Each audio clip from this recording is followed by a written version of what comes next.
Well, welcome everybody. My name is Nick McEwen Hall from Open Door Coaching. Welcome to today's Coaching Cafe.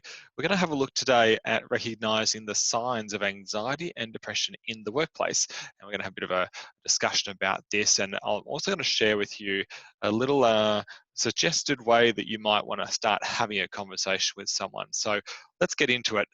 First of all, we'd like to acknowledge the traditional owners of the lands on which we're meeting today. And I'd like to acknowledge their continuing connection to the land, waters and communities of Australia. We pay our respects to them and to their elders past, present and emerging. All right, today's session, we're going to have a look at some facts and statistics around mental health in Australia. Just a very a very brief look at that. And for those tuning in from outside of Australia, the thing to know about these stats is that they're largely the same globally. So even though the numbers we present to you today may not be terribly relevant for where you're tuning in from, they are quite similar across the globe. So we'll talk about that a little bit further if you've got questions. And importantly, we're going to look at the signs and symptoms of depression and anxiety and sort of get to see how we might notice somebody in our workplaces who might be experiencing either one of these things, depression or anxiety, or both. And we'll have a bit of a conversation about that as we go. Today's session is going to be really interactive, so I'd love for you to have your chat box open and the Q&A box open, ready to go. I'm going to be asking for lots of input. And then towards the end of the session, we're going to have a look at how we actually have a conversation with someone about their mental health. I'm going to give you a couple of tips and suggestions. Now, these coaching cafes are all about creating a sense of community and shared learning, and we really want to provoke thought here in these sessions, all right? So that's really important. And remember too, if you're a credentialed, ICF credentialed coach, these sessions do accrue CCEs. They're free and you can get those by emailing that email address that's on the screen there for you. All right, so let's jump in, shall we? Here are some facts and statistics.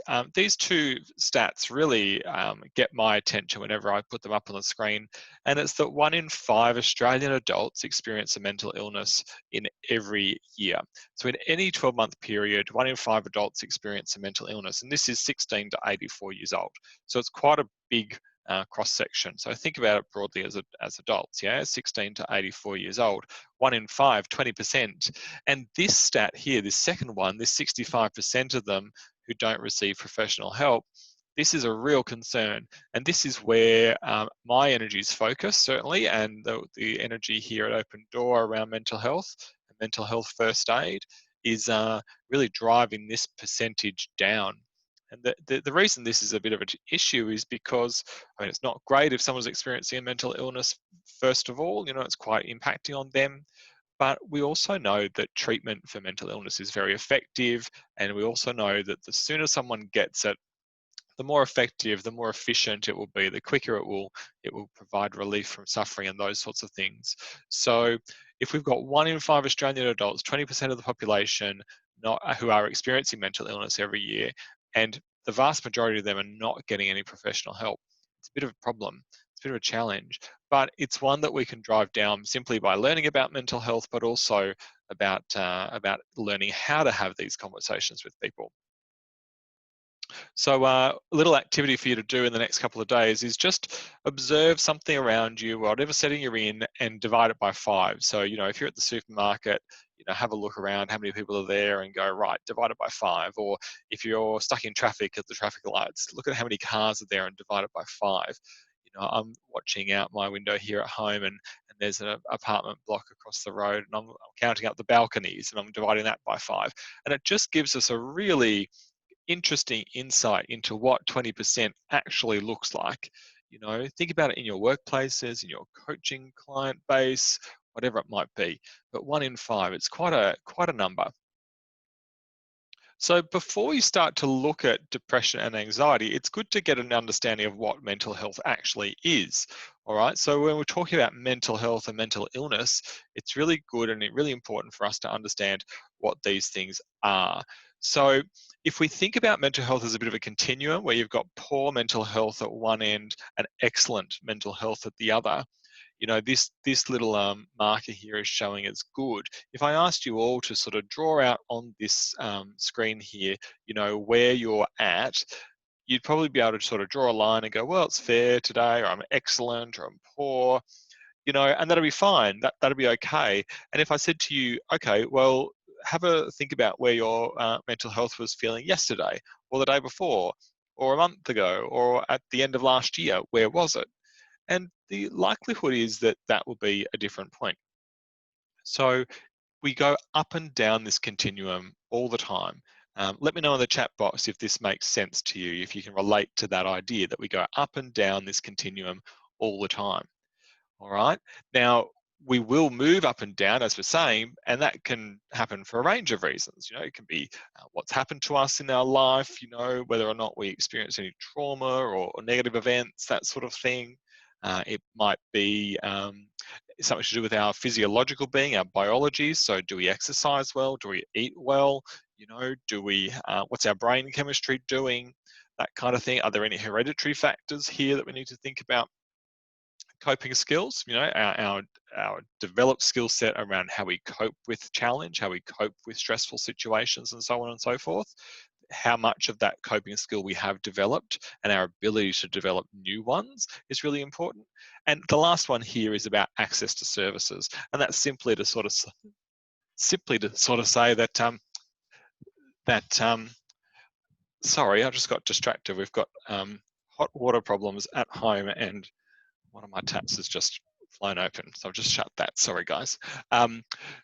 So as I was saying, access to services.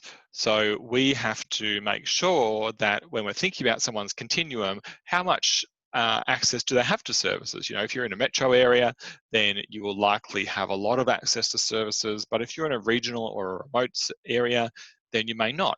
So if we've got access to services to help us with our mental health, then we're going to be probably a bit better off, you know. So it's normal to have shifts up and down the continuum from time to time. Think about times when you might have been upset, or you might have been grieving, or you might have been a bit anxious before a job interview and that sort of thing, and you're, you know, down this poor or fair end, and then we move up again afterwards. Yeah, so we go up and down this continuum. I can see a lot of people in the chat box saying, yep, that makes sense. Ian says, we do move up and down, and how long we spend in the low side with transitory issues equates to our resilience, which I think goes up and down too. Yeah, it's an interesting point. I mean, resilience is a skill in some respects, and, you know, tolerance as well. You know, how much we tolerate, how much we're able to tolerate. Yeah, and of course, if we experience any kind of mental illness, this might affect how we can actually do that, how effectively we can tolerate things, how effectively we can deal with things. So it's quite complicated, but, you know, to keep it simple, mental health is a continuum. Everyone goes up and down the spectrum. Yeah, just like physical health. All right, so we want to have a quick look at depression and anxiety, and I want to do a bit of brainstorming here. How would you describe depression? You know, and how would you describe depression, or what might you see in somebody who is depressed? You know, because we want to talk about how we spot these signs, how we recognize the signs of these things, and then I guess how we're going to have a conversation with people about it. All right, so we've got some some comments here. Heaviness, stressed, unhappy, quiet, unhappy again, withdrawn. Yep, excellent. I can see a couple of qualified mental health first aiders in the room. Helen says a lack of interest in our hobbies, apathetic, no drive, a lack of energy. Yeah, these are all really good. These are all really good indicators that somebody might be experiencing depression. Yeah, excellent, excellent. So, as I was saying before, with the continuum, we all feel, you know, moody from time to time. If you're in a Melbourne stage 4 lockdown area, you will certainly probably be feeling moody. You might feel sad, you might feel low. And this happens to us all the time. Some people have these feelings more intensely, and they might last longer. So we're talking sometimes, you know, years, months, days, weeks. And sometimes as well, particularly when depression is at play, there may be no very good, sorry, I'm going to rephrase that. There may not be an apparent reason Yeah, so there may not be something we can put our finger on to say, well, that's the thing that's causing this person to be depressed. So I'll give you an example. My mum, a couple of months ago, her best friend passed away. And for a while, she was depressed. She was sad, she was grieving, and she was depressed. And so there was a reason, there was a causal kind of event there. Sometimes when people experience depression, there isn't such a thing that we can reflect back on and say, well, that's what's causing that. And that lack of a causal event is one way that we sort of say, okay, well, maybe depression is on the cards here. So depression, it's a serious condition, and this condition affects both our physical and our mental health. So depression can have big knock-on effects into our physical health as well. It's not just a mental health condition. It affects how you feel about yourself. It affects how you feel and feel about yourself and how you view yourself. And it can make, just day-to-day kind of normal activities, things we'd normally find okay, it can make those things quite difficult. It can make those things quite difficult. Some other comments here in the chat box: lack of energy, tiredness, interest. Yeah. Guilt or responsibility, yes. So you've listed most of these, but let's quickly run through them. The biggest one that you're going to notice is a change. You're going to notice a change of some kind in the first instance, and that's what's going to draw our attention to this person that might be experiencing some depression. And this change is going to be something that comes along and it doesn't go away, or it lasts longer than we think it was going to be. So the rule of thumb that we always talk about in mental health first aid is a couple of weeks. If someone's got a depressed mood that doesn't go away after a couple of weeks, and there's no other kind of information that gives us some reason to think that it's not depression, then we'd start to think, okay, maybe this person needs some assistance here. So you got most of these: lack of interest or pleasure in activities. So if people start withdrawing from activities, if there's an activity that you've done often, so in a work situation, it might be a social catch up, or it might be a social Zoom chat or a meeting or something, and people withdraw from that, or they lose interest in things that they used to do or that they used to like doing in their work, that might be a sign. Feeling worthless or guilty when it's not really their fault. So this might sound like, oh, everything I do, I just stuff up, or oh, I'm not surprised that didn't work because I did it. That kind of self-blaming thing when it's actually really not that person's fault. Concentration or decision-making difficulties. This can be a really key one as well. So if someone is usually quite decisive and able to kind of push through things, and they slow down a bit, this might be a sign. And sleep can be affected too. Sometimes sleeping too much or sleeping too little. Yeah, either way. Yeah, either way. And same with food. Yeah, absolutely. So these are a bit of a list of some of the symptoms that we might see in other people, but it's not exhaustive either, and it's not a checklist. So we don't go, oh, this person's got 3 of these, so definitely depression. It's an idea. It's a starting point for us to think about whether or not this person does experience depression. Kerry asked a question: are we able to touch on high functioning depression? I ask because it's unfortunately common in my industry. Yeah, Kerry, let me know what industry you're in. So high functioning depression is an interesting concept, because people with depression or anxiety or any mental illness are still able to function highly. That's still a possibility for these people. So sometimes we get into a bit of a trap that says, okay, well, if someone has a mental illness, then their function is going to be affected severely. And that's not always the case. It's not always the case, because people can learn coping strategies, people can use adapting strategies, and they can also benefit from treatment and things, which means that their ability to concentrate, or their ability to function, I'm putting quote marks around that, but their ability to do what they need to do is actually quite well protected. So usually mental illnesses are mostly kind of episodic, that someone's not going to be depressed for 24 hours a day, never be able to be not depressed. Sometimes people are, but sometimes they're not too. So we have to really check in. We really have to check in to make sure that we've got that kind of clear in our head. All right, so these are some of the symptoms of depression. So again, a very high level kind of discussion about it, but you guys listed most of these things on this screen actually, so you're doing really well. That's excellent. It's really, really great. What we want to do is just not jump to a conclusion of depression. We want to have a conversation with somebody about it if we are worried about it, and I'm going to show you how to do that in a moment. All right, what about anxiety? How would we describe what anxiety is, or the signs or the symptoms that someone might show us or display if they are experiencing anxiety? Pop them into the chat box and I'll read them out. So Helen says, worry, yeah, excessive worry perhaps. A racing mind, couldn't stop thinking about things, nervousness, a constant level of worry. Yeah, that's a good way to express it, Chris, a constant level of worry. Avoidance, yes, inability to focus, unable to switch off, or being on the edge, or feeling unsafe, have a racing heart. Yeah, yeah, excellent, excellent. Physical pain, yes, yeah. Chewing fingernails, stress levels go up and down. Yeah, excellent. Well done. So anxiety is a bit of a funny one because to a certain level, we need anxiety. Anxiety can be quite useful for us as human beings. You know, anxiety is our body's way of keeping us sort of safe and alert. So if we're, in a situation and it's a bit sort of dicey, our brain kind of goes, hey, we just get a little bit of a racing heart. We get some chemicals going and it just gets our brain to tune into the possibility of being in danger. And so this is quite useful for us, you know. Our anxiety is there to protect us as a protective factor.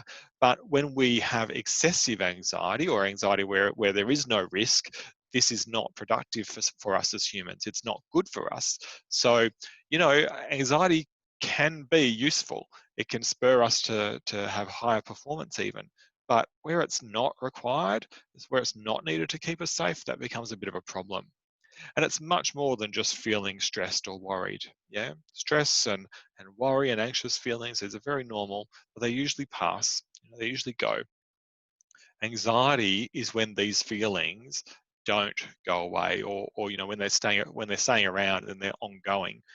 And it's a serious condition, of course, just like all the mental illnesses are. And this can make it very hard to cope with daily life, just like with depression. Just like with depression.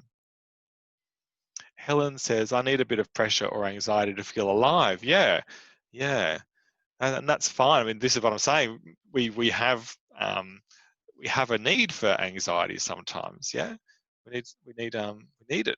It's good for us. It spurs us on to get things done, or think, oh gee, I've got a deadline coming up. I better get that paper written. That kind of anxiety about that deadline is useful and functional. When it gets to a point where it's not, then we're starting to get into the realm of mental health problem or mental illness. Scott asked, how long is a long time? Well, with all of these conditions or all of these mental illnesses, if we're observing a change in somebody and we want to have a conversation with them about that, our rule of thumb is 2 weeks. If someone's really been quite affected by something for a couple of weeks, or there's no kind of causal starting point for how they might be presenting, then that's where we might want to get a bit sort of concerned. Yeah. All right, so let's have a look at some of these symptoms. There's quite a lot here for anxiety. Physical symptoms, you mentioned a lot of these, like cardiovascular stuff, so pounding heart, rapid heartbeat, blushing, going bright red, maybe sweating even. We might have shortness of breath, dizziness, sweat, tingling, numb, all these sorts of neurological things. Gastrointestinal is interesting. You think about having butterflies in the stomach, that's where that kind of comes from, this sort of dry mouth, or you might even be nauseous or vomiting. And people with anxiety conditions have a lot of muscle aches and pains because their body is physically tensed. Yeah, their body gets physically tense sometimes, like they've been to the gym for 12 hours. Yeah, they wake up the next morning after sleeping and the body just resets a bit and lets the muscles relax, and they wake up sore. Psychological ones are often very interesting here with anxiety. So you mentioned a lot of these as well, this unrealistic or excessive fear and worry. Yeah, so you think, oh gee, I'm not going to go outside today because I might get swooped by magpies. It's like, okay, well, You might not as well. And, are there many magpies around? Have you seen magpies? And if the answer is no, then you might sort of say, okay, there's a bit of an anxiety here. Yeah, it's normal to kind of be concerned about magpies. You might be alert, but to have it stop you doing things is a bit of a challenge.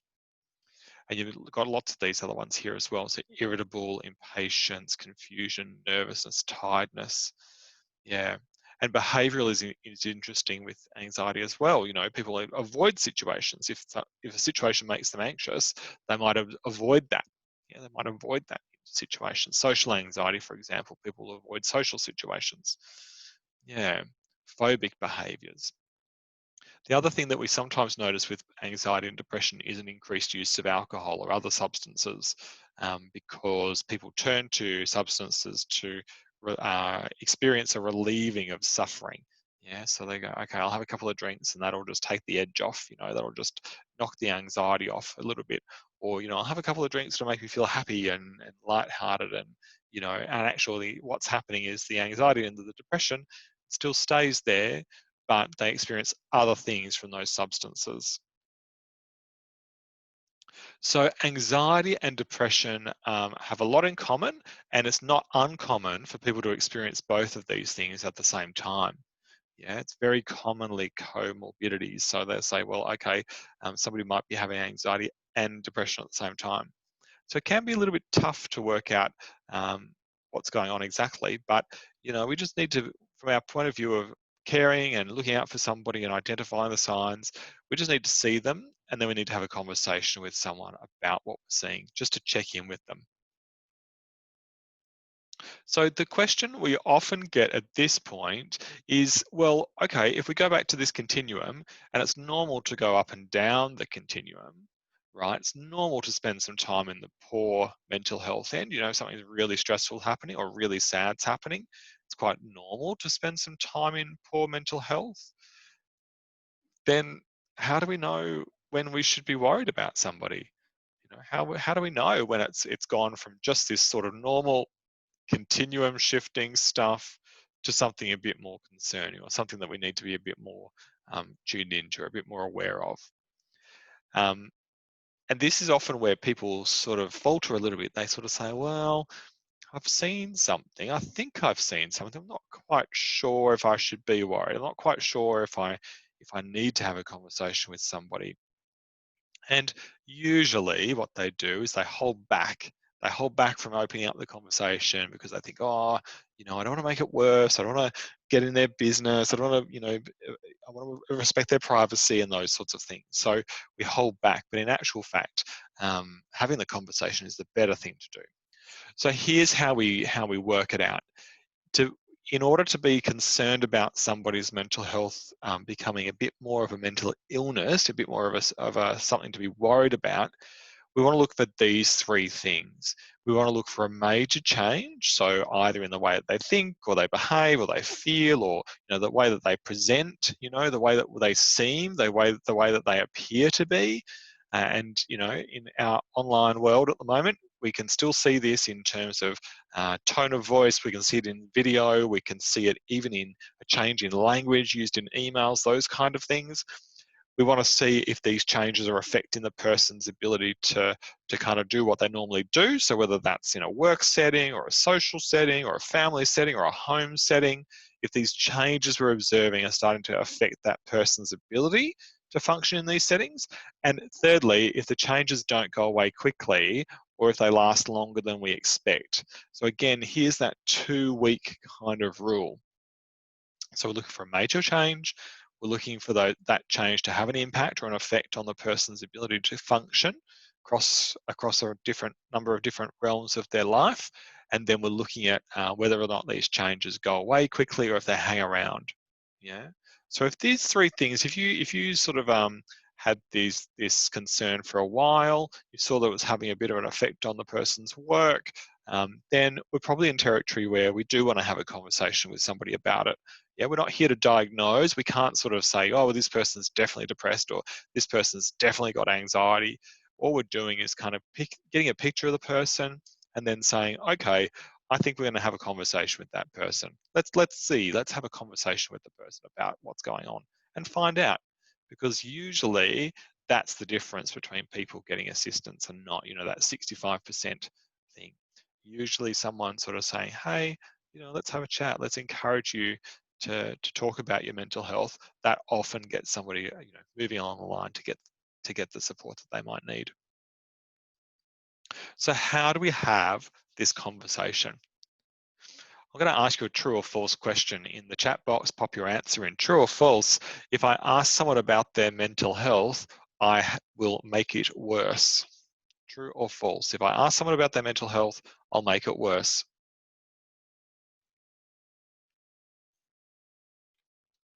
All right, you guys all get 5 gold stars. You're saying false.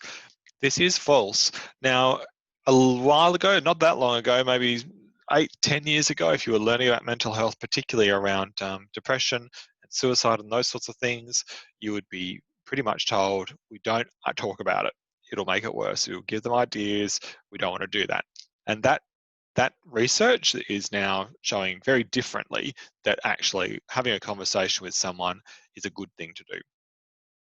So in our workplace sort of settings, especially when we're remotely working, we're not in physical contact with people, lots of these little conversational check-ins are great. Hey, how you going? Yeah. And you might talk about work for a bit and you go, oh yeah, I had this call, or I did this project, I got that blog post done, or whatever it might be.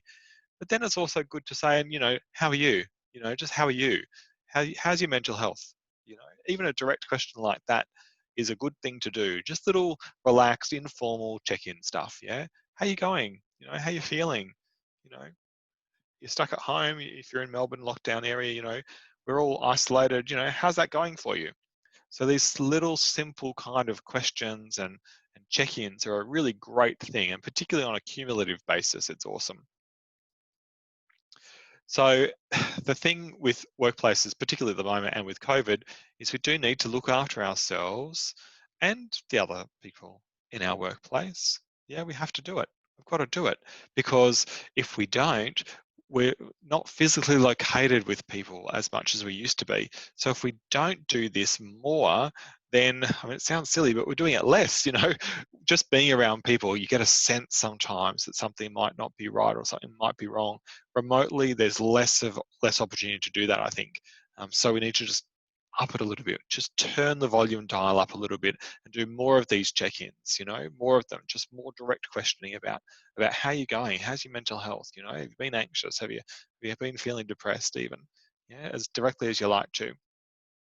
So here's some suggestions on how you might actually open up this conversation. So if you notice that something's changed, you might like to say something like this. You might want to say, I've noticed a change. I've noticed a change in you, or I'm really worried about you. I care about you.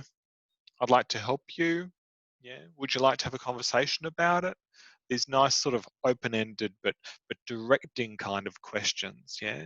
So you might say something like, I've noticed over the last couple of weeks you haven't been coming to the social Zoom drinks, and I just thought I'd check in with you and see how you're going. Just check in. It's different. It's a change. So I just thought I'd check in with you. Yeah.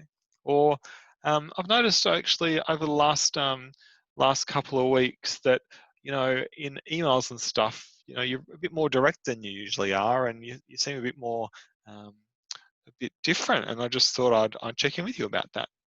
Is everything okay? So we don't have to have these big approaches. We can keep it quite simple. Jody says, I'm not a fan of "Are you okay?" because it's a closed question. It can make the person feel pressure to say yes. What's your experience and perspective? Yeah, look, I get that a lot actually, Jody, and I do understand it. If we say, are you okay? It's a closed question. There's a few things that go through my head here. Research shows us that if someone's really not okay and we ask them, they usually say that they're not, or they'll indicate that something's not quite right. In a more kind of general context, I can certainly see how people go, oh, yeah, I'm fine. Like, yeah, I'm okay. And if I said, are you okay? And someone said, yeah, I'm okay. Or if someone said, yeah, I'm totally fine, actually, I'm all good.